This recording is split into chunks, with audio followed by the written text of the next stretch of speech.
इस्लामाबाद की थाना तरनौल पुलिस ने इंतहाई ख़तरनाक अफ़गान गैंग के मुलजिम को गिरफ़्तार कर लिया है। ये गैंग इस्लामाबाद के मुख्तलिफ़ इलाकों में डकैतियों और चोरियों में मुलव्वस था। इस मुलजिम नूरुद्दीन उर्फ बुत्ता को किस तरह से गिरफ़्तार किया गया और ये किस तरह से इस्लामाबाद में मुख्तलिफ़ इलाकों में वारदातों में मुलव्वस रहा, आइए इस्लामाबाद पुलिस से जानते हैं।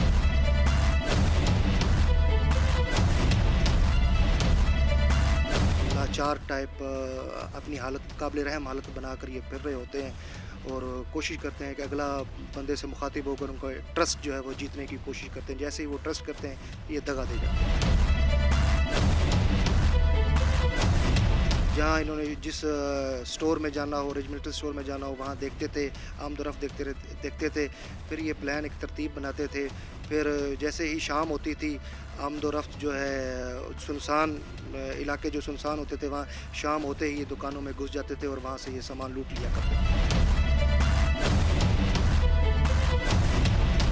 जी, नूरुद्दीन उर्फ बुत्ता जो इस्लामाबाद के अंदर बहुत ज़्यादा जिसकी दहशत थी और इसके गिरोह में कितने लोग शामिल थे, तनवीर जो इसके तफ्तीशी अफसर हैं वो बताएंगे हमें कि किस तरह से इनका तरीक़ाकार था डकैतियाँ करने का और पुलिस को कब से इसकी तलाश थी, क्योंकि ये रिकॉर्ड याफ्ता एक मुलजिम था जिसकी तलाश में पुलिस मुख्तलिफ जगहों पर छापे मार रही थी। तनवीर, क्या हाल है आपका?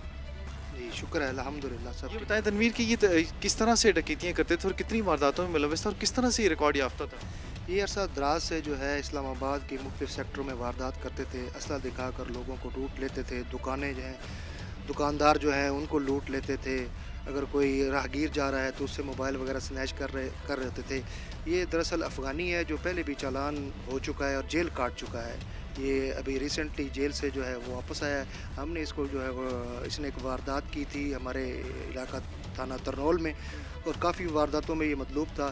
तो हमने इसको टेक्निकल जो है असिस्टेंस जो है वो हमें मिली थी और इन्फॉर्मेशन मिली थी। हमने इसको जो है वो ट्रेस किया, फिर इसको अरेस्ट किया, फिर हमने इसको जो है इसकी लीगल जो प्रोसीडिंग है, कार्रवाई शनाख्त परेड है, वो मुकम्मल करवाई है। तो ये इसके साथ दो लोग और थे, वकार मर्दानी है, एक और तोरे है जो वो भी अफ़गानिस्तान से ही ताल्लुक़ रखते हैं। ये वारदातें करते थे और शहर छोड़ जाया करते थे। हमें इन्फॉर्मेशन मिली थी, हमने इसको अरेस्ट किया। अच्छा, ये बताओ तनवीर कि इन्होंने किस किस्म की वारदातें जो थी वो की थी और अपना जो सामान था वो कहाँ ले जाकर बेचते थे ये?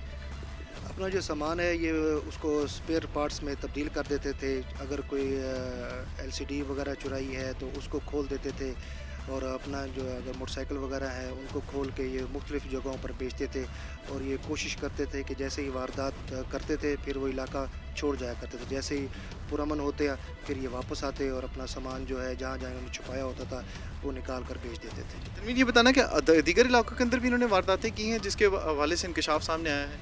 जी, इन्होंने मुख्तलिफ़ जो है इस्लामाबाद के सेक्टरों में वारदातें की हैं और इसका जो साथी मुलज़म है वो जो है भागा हुआ है, लेकिन हम इंशाअल्लाह उस तक भी जल्द अज जल्द पहुँचेंगे। अच्छा, ये वैसे इनका तरीकाकार क्या होता था? किस तरह से ये इलाके ढूंढते थे और लोगों का पीछा कैसे करते थे? क्योंकि हमने ज़्यादातर देखा कि पूरा मनसूबाबंदी करने के बाद लोगों को ट्रैप करते हैं और उसके बाद उन्हें उनके साथ डकैती करने के बाद उनका सामान छीनते हैं। ये इसी तरह है कि जहाँ इन्होंने वारदात करनी होती थी पहले वहाँ 2 दिन 3 दिन जाते थे, रेकी करते थे, वहाँ काफ़ी टाइम स्पेंड करते थे। जिस घर में इन्होंने जाना हो वहाँ वो घर देखते थे या जहाँ इन्होंने जिस स्टोर में जाना हो, रेजिमेंटल स्टोर में जाना हो, वहाँ देखते थे, आमदोरफ़्त देखते थे। फिर ये प्लान एक तरतीब बनाते थे। फिर जैसे ही शाम होती थी, आमदोरफ़्त जो है सुनसान इलाके जो सुनसान होते थे, वहाँ शाम होते ही ये दुकानों में घुस जाते थे और वहाँ से ये सामान लूट लिया करते थे। क्या वजूहत होती? वजूहत ये है कि दरअसल ये अफ़गान नेशनल है, अपनी इसकी कोई जो है इधर रेजिडेंशियल नहीं है और इस वजह से जो है इनका नाम भी वगैरह भी चेंज होते हैं। रेजिडेंशियल जो है प्रूफ नहीं होता है इनके पास, ये भी चेंज होते रहते हैं, इसलिए इनको अरेस्ट करना काफ़ी मुश्किल होता है।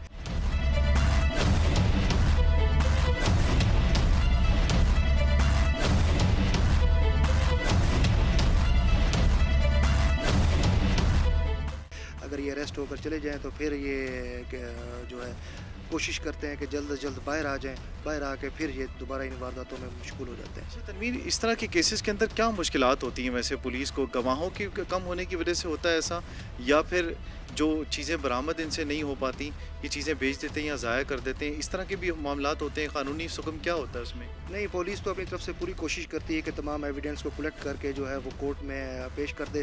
زیادہ تر یہی ہوتا ہے جنہوں نے ایف آئی آر وغیرہ کروائی ہوتی ہیں وہ پرسو زیادہ نہیں کرتے۔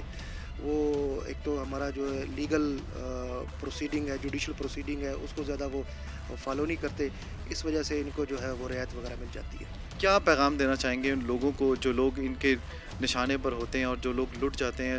کئی لوگ ایسے ہوتے ہیں جو بہت مجبور ہوتے ہیں، تو ان کے لیے کیا کہنا چاہیں گے کہ پولیس کو کس طرح کا تعاون درکار ہوتا ہے اس طرح کے کیسز کے اندر، اور ان لوگوں کی نشاندہی کے لیے کیا چیزیں ضروری ہیں اور بچنا کیسے چاہیے لوگوں کو؟ ان کی جو مین ان کا ٹارگٹ ہوتا ہے وہ ہارڈ کیش ہوتا ہے۔